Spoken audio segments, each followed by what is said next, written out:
Bonjour, chers élèves. Alors aujourd'hui, on se propose de résoudre cet exercice qui est constitué de trois circuits. On demande dans chaque circuit de déterminer la tension manquante, à savoir ici la tension UD. Alors, je vais changer de curseur, pointeur laser, d'accord. Alors, ici, donc, pour le premier cas, nous avons donc le circuit qui est un circuit très simple.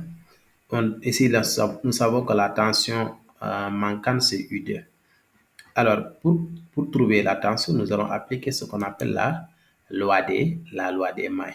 Alors, pour rappel, la loi des mailles nous dit, dans une maille, la somme algébrique des tensions est toujours nulle. La somme algébrique, d'accord? C'est-à-dire ici, la tension peut être positive comme négative algébrique, d'accord?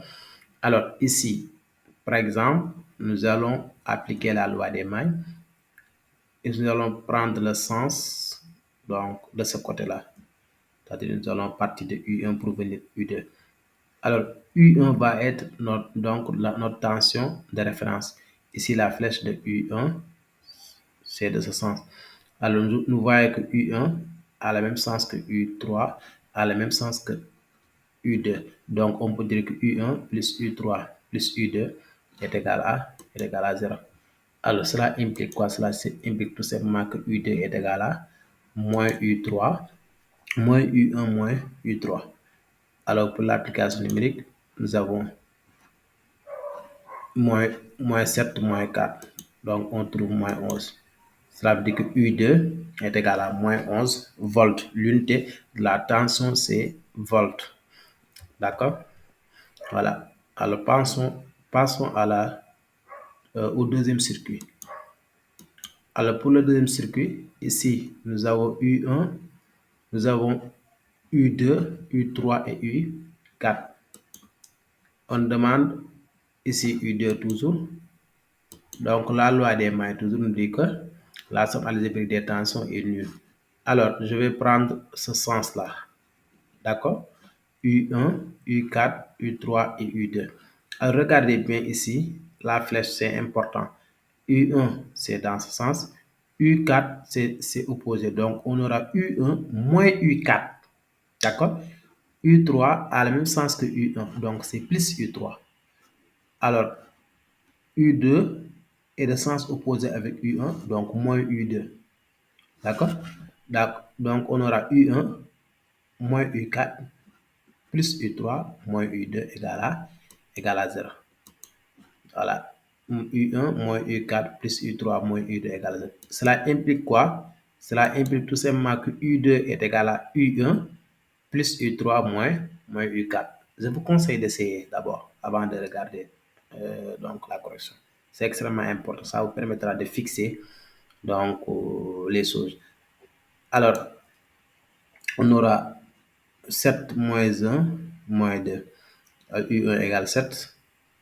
U3 égale à moins 1 et U4 égale à 2, mais nous avons un moins, ça donne donc moins 2. Tout calcul fait, on trouve U2 égale à 4 volts.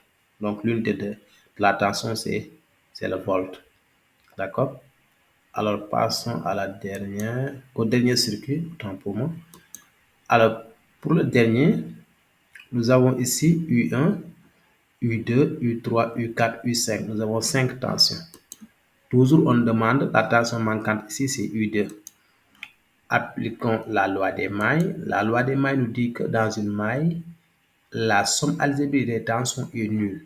Alors ici, nous pouvons partir de ce côté comme nous pouvons partir de ce côté. Alors, je prends ce côté. Je change, je prends le sens de ce maille. Vous avez vu? Maintenant, donc, nous avons U1. Donc, nous aurons quoi? U1 moins U5.